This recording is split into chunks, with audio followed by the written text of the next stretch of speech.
एक संत जो गंगा किनारे बैठे हुए होते हैं, वहीं पर एक व्यक्ति होता है और संत यहाँ पर उस व्यक्ति से कहते हैं कि जो गंगा में खोपड़ी बह रही है ना, एक मनुष्य का सर, उसे उठा कर लाओ।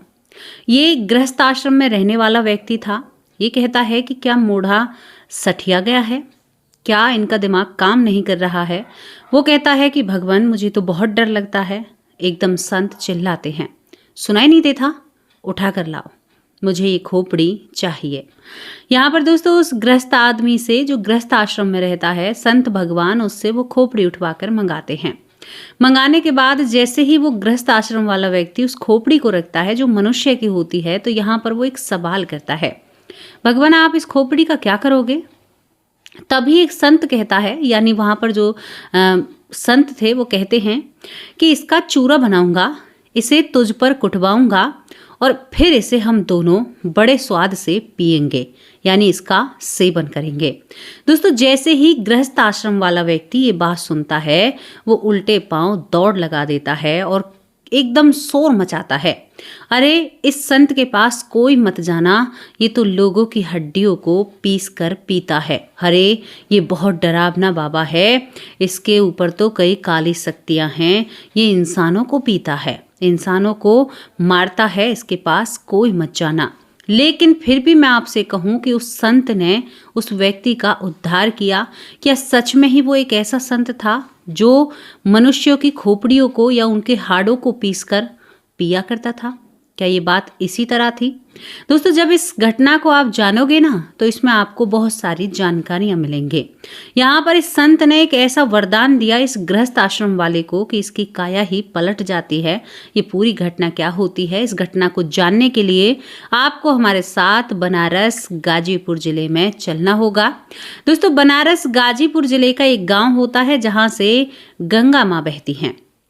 गंगा माँ के किनारे एक शमशान होता है और शमशान में एक हनुमान भगवान की प्रतिमा और एक छोटा सा आश्रा, यानी एक छोटी सी ऐसी जगह जहाँ पर आप अपना सर छुपा सकते हैं। वहाँ पर शमशान घाट भी होता है, लोगों की चिता जलती हैं। हरे राम बाबा, जिसको सभी जानते हैं, हरे राम बाबा उस स्थान को देखते हैं तो शायद अपने मन में विचार करते हैं कि ये तो बहुत ही अच्छी जगह है। अब एक साधारण इंसान ऐसा नहीं कर सकता। दोस्तों हरे राम बाबा वहीं पर उसी कुटिया में रहते हैं, अनुभव करते हैं कि शायद यहाँ पर पहले कभी कोई तांत्रिक रहा होगा। जैसी चीजें वहाँ पर समझ में आ रही थी, हरे राम बाबा एकांत चाहते हैं। संत भगवान अपने आप को अकेला भक्ति में लगाना चाहते हैं, तो गंगा मैया का आश्रय, और तभी यहाँ पर संत भगवान एक तुलसी माँ को, यहाँ पर जो तुलसी माँ के पौधे को लगाया जाता है।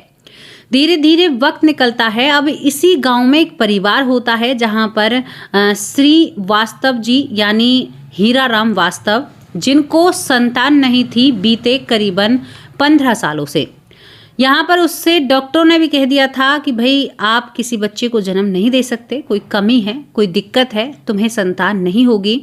15 से 16 साल बीत चुके थे हीरा को, और हीरा किसी भी बच्चे का पिता नहीं बन रहा था। धीरे धीरे जब वक्त निकलता है ना, तो यहाँ पर एक गांव का व्यक्ति कहता है कि अरे हमारे जो शमशान है ना, हमारे जहाँ पर चिताएं जलती हैं गंगा किनारे, वहाँ पर एक संत आए हैं। अगर तुम्हें संतान चाहिए ना, तो कहते हैं कि संतों की सेवा में बहुत बड़ी मेवा होती है, तो उस संत की सेवा कर, शायद क्या पता तेरे घर में किलकारियां कूदने लग जाएं। दोस्तों जो हीरा होता है वो पहुंच जाता है जहां पर संत भगवान रह रहे थे। पहुंचकर पहले देखकर तो वो डरता है कि भाई थोड़े गुस्से वाले लग रहे हैं। वहां पर जाकर बैठता है, संत भगवान कुछ ना कहें। अब उसने पूरी जो संत भगवान की कुटिया हरे राम बाबा की, उसको पूरी को झाड़ू लगाया, पानी भरा। हरे राम बाबा ये सब कुछ अपनी आंखों से देख रहे थे। आंखों से जब देखते हैं तो वो फिर भी चुप रहते हैं। अब हरे राम बाबा जब भी कहीं अपने कमंडल को उठाकर चलें तो वो पीछे पीछे, जहां भी वो जाएं वो पीछे पीछे। संत भगवान को एकांत चाहिए था। 20 दिन हो जाते हैं। इसी तरह से वो गृहस्थ आश्रम वाला जो हीरा होता है वो इसी तरह से संत भगवान की सेवा में जुट जाता है। अब देखने में तो बहुत अच्छी बात लग रही थी, लेकिन जो पूजा पाठ करते हैं, जिनको भगवान की आराधना करनी है, उनको तो एकांत चाहिए। उन्होंने तभी उस शमशान घाट को चुना था कि भाई यहाँ पर कौन आएगा, यहाँ पर तो मसान है या ये सब कुछ है, यहाँ पर कोई नहीं आएगा। लेकिन अब वो गृहस्थ आश्रम वाला आगे पीछे डोले, ना तो संत भगवान को वो पूजा करने दे, ना भक्ति ध्यान करने दे, क्योंकि पूजा ऐसी नहीं होती है जैसे हम लोग करते हैं, अगरबत्ती जलाना, धूप दीप करना। नहीं, उनकी साधना होती है, उनकी भक्ति होती है, अंतर ध्यान होता है। हरे राम बाबा देखकर परेशान हो जाते हैं। दोस्तों, यहाँ पर जो भी कुछ हो उसे देखकर संत भगवान अब बड़े परेशान। संत भगवान सोचे कि इससे पीछा कैसे छूटेगा। अब वो बैठे थे पेड़ की छाया में, तभी उनकी नजर पड़ती है, गंगा किनारे बैठे हुए थे, वहां पर किसी इंसान की खोपड़ी बहते हुए जा रही थी। अब खोपड़ी बहते हुए जा रही थी, तभी यहाँ पर हरे राम बाबा कहते हैं कि ए इधर आ, मतलब एकदम डांट कर बुलाते हैं इस हीरा को। अब जैसे ही हीरा सुनता है तो डरता है, वन की बोलिए बाबा, मैं आपकी क्या सेवा कर सकता हूँ। तभी यहाँ पर वो कहते हैं, संत भगवान देखो वो खोपड़ी दिखाई दे रही है, उसे उठा कर लाओ। अब भाई जो बचपन से ही गृहस्थ आश्रम में रहा हो उसके लिए तो ये चीज़ बहुत बड़ी हो जाती है। मैं आपसे कहूँ ऐसा करिए तो क्या आप ऐसा कर सकते हैं? जो सच की ही खोपड़ी थी। इसके बाद यहाँ पर ये कहता है कि बाबा मुझे तो डर लग रहा है, आप ऐसा क्यों कह रहे हो? वो कहता है कि इतने दिन से सेवा में है, क्या इतना भी नहीं करेगा? वो कहता है कि हाँ बाबा ज़रूर करूँगा। वो कांपते हुए हाथों से और आंखों से आंसू झलक रहे थे। वो उस खोपड़ी को उठाते हैं और जैसे ही उठाते हैं, उठा कर लाते हैं और संत भगवान के पास ला कर रख देते हैं। तभी संत भगवान कहते हैं, उस पत्थर को लेकर आओ, 2 पत्थर लेकर आओ। वो दोनों पत्थरों को भी ले आता है जो गृहस्थ आश्रम में हीरा था, लेकिन सवाल जीने नहीं दे रहे थे। भगवान आप इनका क्या करोगे, क्या करने वाले हो? तभी यहाँ पर जो बाबा हैं वो कहते हैं कि तेरे को दिखाई नहीं देता, जो मैं कह रहा हूँ वो कर। अब पत्थर के ऊपर खोपड़ी को रखवाया जाता है और तभी संत भगवान कहते हैं, चलो इसको कूटो। वो कहता है कि बाबा इसको कूट कर क्या करोगे आप? वो कहता है कि क्यों, तुझे पीना नहीं है? मैं भी पीऊंगा और तू भी पिएगा। अब ये गृहस्थ आश्रम वाला डर के कारण जो ही भाग गया वहां से, एकदम भागते हुए कहता है कि बाबा तो बहुत बुरा है, बाबा तो इंसानों के हाड़ों को पीता है, बाबा तो ये करता है, बाबा वो करता है। कौन से बच्चे होने की इच्छा, सारी इच्छाएं धरी की धरी रह जाती हैं। और गांव में चिल्लाता हुआ जाता है और कहता है बाबा के पास कोई मत जाइयो, वहां तो बहुत बुरा हाल है। बाबा तो गंगा मैया से हड्डियों को निकाल कर पीसते हैं।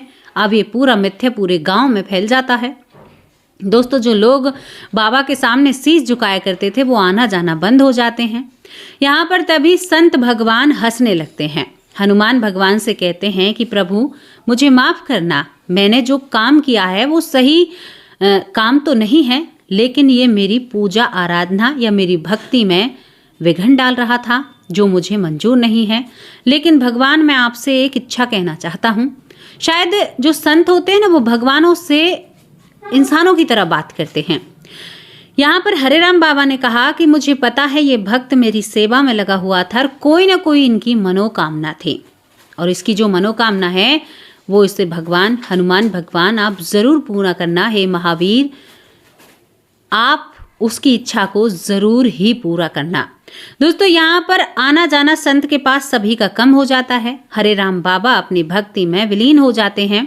दूसरी तरफ जो हीरा की पत्नी है, दूसरी तरफ वो गर्भवती हो जाती है। एक संत के पास काम किया है व्यर्थ नहीं जाएगा, ज़रूर कुछ ना कुछ मिलेगा। आपकी करनी का फल, आपके जो भी कर्म है वो सब कुछ मिलेंगे। आपकी करनी का फल आपको भोगना ही पड़ेगा। अब अच्छा किया है तो अच्छा भोगने के लिए तैयार हो जाइए। दोस्तों, यहाँ पर जो हीरा होता है, 9 माह बाद उसकी पत्नी एक सुंदर से बेटे को जन्म देती है। लेकिन यहाँ पर बात बदल जाती है। जब यहाँ पर हीरा की पत्नी एक बेटे को गर्भ में लेकर रखती है तो उसके सपने में साक्षात हनुमान बाबा आते हैं और कहते हैं कि तुम्हें जो ये संतान हो रही है ना, ये संतान हरे राम बाबा की कृपा से हो रही है। जो तुम्हारे पति ने 20 दिन तक उसकी सेवा की, वहाँ पर जो काम किया उसका ये फल है। तुम दोनों का हिसाब किताब बराबर है। क्योंकि जो संत होते हैं ना, पूरा हिसाब किताब कर जाते हैं यहाँ से। वो किसी का भी अपने ऊपर नहीं चढ़ा कर रखते हैं। दोस्तों, पत्नी जब ये सारी बातें बताती है तो हीरा जो होता है वो प्रसन्न हो जाता है कि 20 दिन की भक्ति इस तरह से स्वीकार करी, क्योंकि यहाँ पर हीरा की पत्नी और हीरा से सभी वैद्य डॉक्टरों ने कह दिया था कि ये कभी भी गर्भ से नहीं हो सकती, ये किसी संतान को जन्म नहीं दे सकती। लेकिन कहते हैं ना कि संत भगवान की कृपा जिस पर हो, कहते हैं ना कि जो ना करे लकीर वो करे फकीर। ये कहावत बहुत ही प्रिय है और बहुत अच्छी है। जो ना करे लकीर वो करे फकीर, यानी जो आपका भाग्य नहीं कर सकता, जो एक डॉक्टर नहीं कर सकता, वो फकीर कर सकता है। महज एक अच्छा संत होना चाहिए। दोस्तों, यहाँ पर जब एक कृपा होती है तो 9 माह बाद एक सुंदर सा फूल सा बेटा होता है और हनुमान बाबा ने कहा कि पुत्र ही होगा। और इसके बावजूद भी भगवान ने कहा कि ये वही खोपड़ी वाली आत्मा है जिस खोपड़ी को पीसने के लिए यहाँ पर उस ग्रस्त यानी हीरा को बुलाया गया था, जो खोपड़ी गंगा में बह रही थी ना, वही खोपड़ी इनके घर में बेटे के रूप में, यानी जिस आत्मा की वो खोपड़ी थी, जिसका वो शरीर था, वही इनके घर में बेटे के रूप में आता है। यानी 20 दिन की आपकी सेवा स्वीकार हुई और यहाँ पर आज उन्होंने फैसला कर लिया कि भाई मेरा पीछा छोड़, जो तू मांगने आया है। देखो, ना तो एक व्यक्ति ने कहा कि मुझे संतान की जरूरत है, ना एक संत ने पूछा कि भाई तुम किस लिए मेरी सेवा कर रहे हो, बिना कुछ किए बिना कुछ करे। देखो कितना बड़ा काम हो गया। यही तो होती है। कभी आपको कोई संत अगर ऐसी चीजें करते हुए नजर आए ना, तो सोच लीजिएगा उस संत का मन और हृदय बहुत साफ है, यानी वो आपका भला हर हालात में करेंगे, चाहे कैसी भी परिस्थिति हो, कैसा भी समय हो, वो आपका अच्छा ही करेंगे। ये सोच लेना। अब यहाँ पर जब पुत्र की प्राप्ति होती है तो पूरे गांव में शोर मचता है कि भाई जो शमशान घाट में संत भगवान रहते हैं उन्हीं की माया छाया है। अब हीरा की आपको एक और हास्य बात बताऊं। अब हीरा कहे कि मैं तो संत भगवान के सर पर नारियल चढ़ाऊंगा। अब नारियल चढ़ाना कोई छोटी बात है। सब लोग राजी हो जाते हैं, नारियल का प्रबंध किया जाता है। अब जब ये बात हरेराम बाबा को पता चलती है तो हरेराम बाबा सोचते हैं कि मेरे सर पर जब मेरी खोपड़ी पर नारियल चढ़ेगा तो मेरी खोपड़ी तो चटके बिना कोई रोक ही नहीं सकता, यानी मेरा सर फूट जाएगा। हरेराम बाबा कहते हैं कि देखो जी, भलाई में पत्थर इनको कहते हैं। बड़ी अच्छी लगती हैं ये बातें सुनने में। दोस्तों, यहाँ पर हरेराम बाबा अपना इगड़म तिगड़म लगाते हैं। यहाँ पर जब वो सभी लोग नारियल लेकर आते हैं तो संत भगवान एकदम गुस्से में कहा कि मैं अपनी ऐसे पूजा नहीं करवाना चाहता। मैं जब पूजा, तो यहाँ पर सभी लोग कहते हैं कि भगवान आपने बहुत अच्छा किया है, आपकी वजह से ये सब कुछ संभव हो पाया है, ये तो आपको ग्रहण करना होगा। तभी हरेराम बाबा कहते हैं कि अगर तुमने मेरी खोपड़ी पर नारियल चढ़ाया, हालांकि वो धीरे चढ़ाते, तो तुम्हारा जो बेटा है वो पुत्र है वो इस दुनिया से चला जाएगा। देख लेना तुम, खोपड़ी का ही मामला है। दोस्तों, यहाँ पर जब ये बात होती है तो वो नारियल नहीं चढ़ाते हैं। सभी हंसी पूर्वक संत भगवान को प्रणाम करते हैं। तभी हरेराम बाबा कहते हैं कि यहाँ पर रहना अब उचित नहीं है, यहाँ पर लोगों की भीड़ लग जाएगी और मेरी भक्ति में विघ्न आएगा। अब मैं यहाँ पर नहीं रहूँगा। और तभी वहाँ से हरेराम बाबा अपना झोली झंडा लेकर प्रस्थान कर जाते हैं, क्योंकि वो तो चलते फिरते भगवान थे ना। उनकी भगवान से एक खास बात थी जो हमारी और आपकी नहीं है। उनकी भक्ति, उनकी पूजा शायद भगवान स्वीकार करते थे, जो हमारे पास नहीं है। हम गृहस्थ में रहते हैं ना, लेकिन फिर भी हमारा और भगवान का एक अटूट रिश्ता है। जिस रिश्ते को जितना मजबूत करोगे ना, उतना ही फलोगे फूलोगे।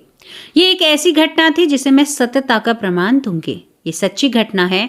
कहते हैं कि जो ना करे कोई वो करे फकीर। तो भाई ये बात तो बिल्कुल सत्य है। ये घटना जो आपको बहुत कुछ सिखा कर जाती है, बहुत कुछ समझा कर जाती है और बता कर जाती है कि संत इन्हें कहते हैं। संत वो नहीं है जो बड़े बड़े कार्यक्रम कर रहे हैं, जो बड़ी बड़ी चीज़ें आपको दिखा रहे हैं। मैंने किसी एक के सामने नहीं कही हैं ये बातें। मैं आपको ये समझाना चाहती हूँ, जो भक्ति करेगा, जो साधना करेगा, अरे वो गृहस्थ आश्रम से निकल गया है तो वो इस गृहस्थ में दोबारा क्यों आएगा? क्यों आएगा? नहीं आएगा ना। संत हमेशा एकांत चाहता है, संत हमेशा भक्ति चाहता है, संत हमेशा अच्छा चाहता है। ये होती है उनकी महिमा, ये होती है उनकी गाथाएं जिन्हें सुनकर दिल खुश हो जाता है। सच में ही मैं तो बताने पर ही बहुत प्रसन्न होती हूँ। वाकई में ही मुझे बहुत खुशी होती है ऐसी बातों को करने में और कहने में। मैं खुश हो जाती हूँ, तभी आप लोगों के सामने रखती हूँ। कैसी लगी आप लोगों को ये घटना, इसके बारे में अपनी राय रखना। कहते हैं कि संत भगवान की कृपा किसी पर नहीं होती, और सोच कर देखिए, उस आत्मा को गर्भ में प्रवेश करा दिया, जो आत्मा नदी में जिसका सर भटक रहा था। कमाल की बात है ना। उनका इतनी पहुंच होती है, उनकी हर जगह जान पहचान होती है। एक आत्मा, बताओ, हमारे सामने कोई आ जाए तो हमें क्या पता वो आत्मा कहाँ पर है, क्या है, लेकिन देखो उनकी माया छाया। कहते हैं कि वो जीतते जाते भगवान होते हैं। दर्शन करने हैं तो उन्हीं में साक्षात प्रभु नजर आएंगे। आपका संत की तरफ बढ़ाया हुआ एक एक कदम, एक पुण्य, एक ऐसी कहते हैं कि एक ऐसे पथ पर होता है कि मानो साक्षात भगवान के दर्शन कर रहे हों। कैसी लगी आप लोगों को ये कहानी, ये घटना, ये सत्य घटना है, इसके बारे में अपनी राय कमेंट बॉक्स में ज़रूर लिखना। अब आप लोगों से मैं विदा लेना चाहती हूँ। शाम के वक्त हाजिर होंगी एक सच्ची और अच्छी स्टोरी के साथ। तब तक के लिए नमस्कार, जय हिंद, जय भारत। अपना और अपने परिवार का ख्याल रखिए। नमस्कार।